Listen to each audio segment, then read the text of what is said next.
Now, if you look at media coverage about the energy transition, wind and solar, and the closure of coal-fired power stations, you might imagine Australia is at the forefront of the global effort to reduce carbon emissions. But not so, according to one of the biggest waste and water companies in the world, Veolia. Its global chief executive, Estelle Brachlianoff, was in Australia this week, urging government leaders in the effort to turn waste into energy. And she sat down with Ed Boyd and first explained Australia's efforts compared with, say, France.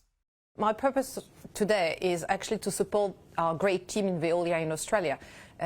We are a large player of wastewater and energy, actually it's the largest in the country, with $3 billion turnover and more than 6,000 employees. And of course, part of a very large group. You know, Veolia is a 43 billion euro turnover in 44 countries. And I'm very, very positive about the potential for growth of our activities in this country, because our activities are about helping our customer, be they cities or industries, to be greener, to save carbon, to save resource, to save water, to have exactly the same outcome in the end. So that's why I'm very positive about our potential growth in this country. How do you rate the strength of Australia's economy at the moment? We've got rising interest rates, inflation and cost pressures. How does it compare with Veolia's home country of France? More than in France. France is only accounting for 20% of our revenue. So we have a vision of the global economy. And it's fair to say it still is in a nice place compared to many other places. In Eastern Europe, we have inflation rate between 15 and 20%. So you can imagine, you know, that takes a lot from, you know, everybody's daily life.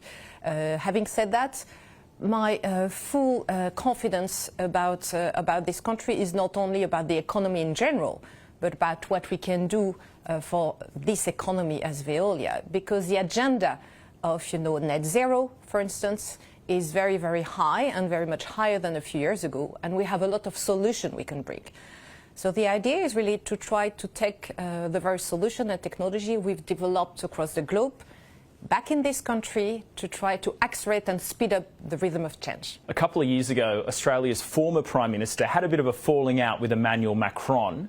Do you think Australia's diplomatic relationship with France has improved? I guess I speak as a chief exec of a company, and I can tell you the relationship are very good, and I always have felt a warm welcome in this country. Again, because we're bringing solutions to help mine, consume less water or produce less CO2, and actually to recycle more waste and produce energy out of waste. I think the big message in this country would be we have another mine available, which is untapped partially, which is the waste of that Australian cities and Australian companies do produce. So let's untap that potential. Will you be meeting with various environment ministers while you're here? Actually, I have some officials visit, as you can imagine, but I think the global structure of the governmental support at the government level or state level is here now. The question is, how do we speed up the implementation rather than just the legislation? We hear a lot about the circular economy, recycling things, reusing them again. How close is Australia to achieving that, or are we a long way behind the rest of the world? It's fair to say Australia for a long time has been falling behind, but I have a tendency of having seen you in many different circumstances where you decide to go for it. You can be very quick, and you know, therefore I'm very confident that there will be not only a catch-up, but maybe even further than that in the next few years. And just to give one figure, with tapping into waste to recycle more and to produce more energy, be that from organic waste or from non-recyclable waste, there is 10% of the fossil fuel power plant which we can replace by non-recyclable waste. Okay, yeah, water, waste, power generation, the three sort of main parts of Veolia's business. Which one of those provides you with the biggest growth opportunity here? Oh, it's decarbonation altogether, which comes across, you know, the green energy, and this country can become really a big powerhouse for green energy, as well as actually all the recycling element, which saves CO2. If you recycle a plastic bottle, is minus 75% CO2 compared to if you have it for virgin oil. So the two combined, and decarbonation is really top of the agenda for everyone.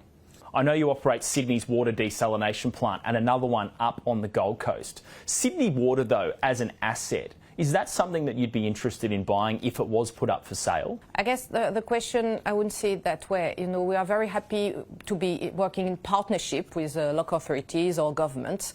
That's exactly the way Veolia does business. And, you know, what we bring is actually to have the best practice, the best efficiency measures and the best technology to ensure that we have a best, you know, like a price for the service balance. And that's exactly what we do. Did you have any discussions, though, with the former New South Wales government over the sale, potential sale of Sydney Water? Not that I'm aware, but again, you know, I think, you know, working in partnership with government is something where we can bring a lot of value for the residents of this country. You run some of Australia's largest landfill centres. I know one of them, Woodlawn, near Canberra. How do you manage those facilities but keep emissions down? I guess, you know, the starting point of Woodlawn, if you remember, is used to be a mine. So the first thing is we converted an old mine, which was not in use anymore, into a full recycling centre. And I think, you know, that's the starting point. What's next? The next is to try to get energy, even more so, from this site. You know, be it, it could be at one point, you know, solar or wind. Actually, we have already a wind farm on the site, and we can expand it at one point, or producing energy from the waste, which cannot be recycled, as well as the organic content, which can be producing gas, through what we call anaerobic digestion. So in a way, from an old mine site, we have now an eco precinct, if you want, you know, with the various type of solutions on the same site. And that's exactly what, when I say turn waste into a resource, that's what this is about. Everything which can be recycled should be recycled. Then you can produce energy, you can produce gas, you can produce, you know, organic fertilizer. So it's a series and a mix of solutions which you can turn waste into. You look at Australia's economy, mining and agriculture are the two big contributors. They're also the two of the largest carbon emitters. So how do these two sectors keep operating at a time when everyone needs to be reducing their emissions? I guess you've, in a way, answered exactly to the reason why I'm here in this country today, which is we are here to help those type of customers, so typically the big mine, to reduce their carbon footprint. That's exactly what the Veolia's business is about. So we have a lot of solutions, including reducing as well their water footprint, which is so important, and producing specific, you know, green power on site. I guess we can have it both, you know, driving the economy further and reducing the carbon footprint. But we need to work hard to get to this decorrelation, if you want, between the growing the economy and consuming resource or producing carbon. That's exactly what sobriety is about, and that's what Veolia's business is about. In the past few months, a soft plastics recycling company here called RedCycle went bankrupt. They had a lot of contracts recycling plastic bags from the major supermarket chains. Is that a company that you'd be interested in taking over?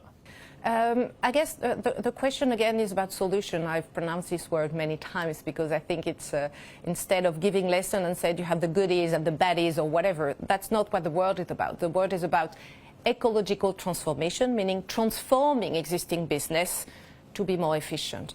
And that example, that's very much another of those.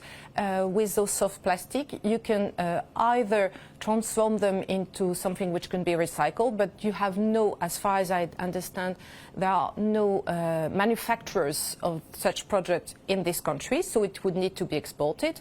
Or if you want to keep it in this country, it can be turned into a specific energy, source of energy. So if some of those solutions were to be explored, Veolia would be here to help. Estelle Brackley-Noff, Chief Executive at Veolia, thanks so much for your time today. Thank you.